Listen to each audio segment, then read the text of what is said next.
Animal మూవీతో full craze సొంతం చేసుకున్న తృప్తి డిమ్రీ మరోసారి వార్తల్లో నిలిచింది. తనకు కాబోయే వరుడు ఎలా ఉండాలో చెప్పేసింది ఓ ఇంటర్వ్యూలో. సందీప్ వంగ డైరెక్షన్లో రణబీర్ కపూర్, రష్మిగా నటించిన యానిమల్ మూవీలో నటించింది తృప్తి డిమ్రీ. సినిమా మొత్తంలో కనిపించేది కొంత సమయం అయినా జోయ పాత్రలో హాట్గా అందాలు ఆరబోసి కుర్రకారుకు మతి పోగొట్టేసింది. దీంతో ఒక్కసారిగా భారీ పాపులారిటీ వచ్చింది ఈ ముద్దుగుమ్మకి. యానిమల్ మూవీలో మెయిన్ హీరోయిన్గా నటించిన రష్మిక కూడా ఎంత పాపులారిటీ దక్కలేదనే చెప్పొచ్చు. ఈ మూవీ సక్సెస్తో బ్యాక్ టు బ్యాక్ ఆఫర్లతో ఫుల్ బిజీ అయిపోయింది తృప్తి డిమ్రీ. అంతేకాదు ఈ ఒక్క సినిమాతో తృప్తి డిమ్రీ ఇన్స్టాగ్రామ్ ఫాలోవర్ల సంఖ్య ఓ రేంజ్లో పెరిగిపోయింది. అయితే ఇంత క్రేజ్ సొంతం చేసుకున్న తృప్తి డిమ్రీ కాబోయే వరుడు ఎవరనేది నెటిజన్లకు ఇంట్రెస్టింగ్ టాపిక్ అయిపోయింది. ఇటీవల ఛానల్కి ఇచ్చిన ఇంటర్వ్యూలో ఆమె పెళ్లి ప్రస్తావన వచ్చింది.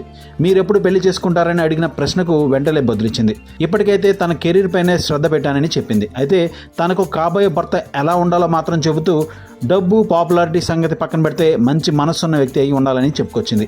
దీంతో తృప్తి పెళ్లి గురించి, తనకు కాబోయే భర్త గురించి చేసిన కామెంట్స్ నెట్టింట వైరల్గా మారాయి.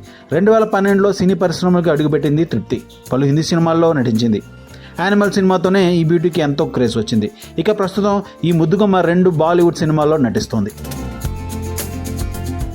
మా వీడియో మీకు నచ్చినట్లయితే please like, share and subscribe.